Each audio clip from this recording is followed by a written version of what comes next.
Nenhum setor da economia brasileira atraiu tantos investimentos chineses no ano passado quanto a energia elétrica. 34% de tudo que os chineses investiram por aqui em 2024 foi nessa área. Deu 1 bilhão e 430 milhões de dólares, um crescimento de 115% sobre o ano anterior.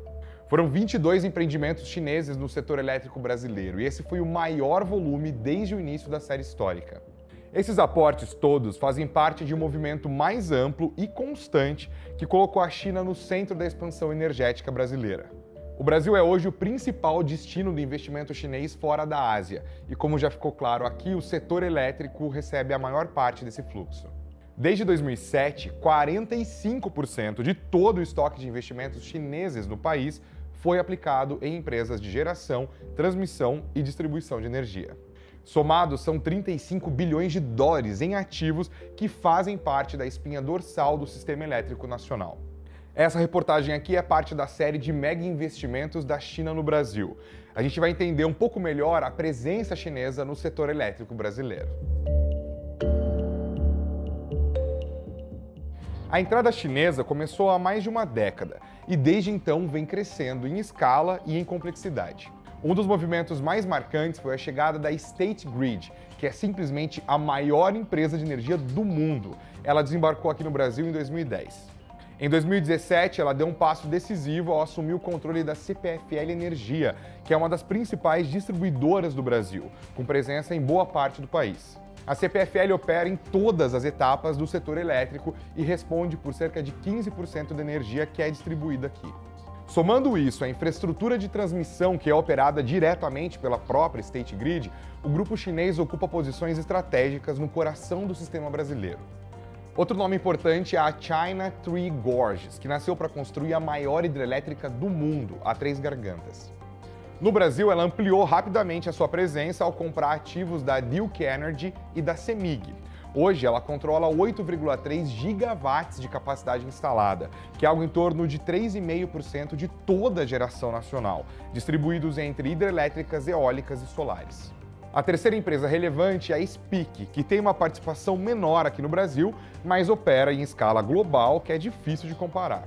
A SPIC é líder mundial em geração solar e concentra aqui projetos eólicos e fotovoltaicos, acompanhando a expansão acelerada dessas fontes na matriz elétrica brasileira.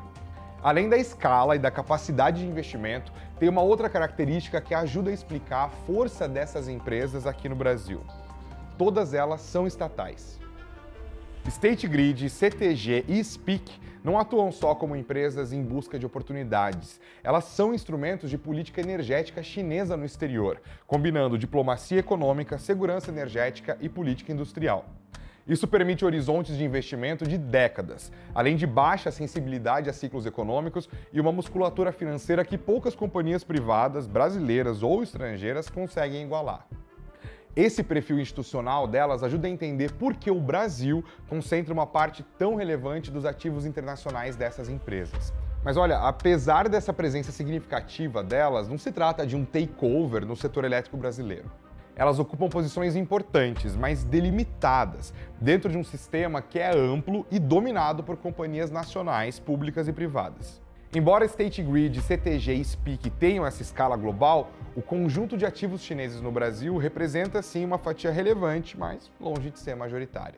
Como observam analistas do setor, o sistema elétrico brasileiro é grande, diversificado e regulado e segue dividido entre empresas locais de distribuição, geradoras privadas, estatais de outros lugares e grupos internacionais de diferentes origens. Depois de uma primeira fase marcada por megaprojetos, concessões de transmissão e aquisições bilionárias, o investimento chinês entrou numa etapa diferente aqui no Brasil.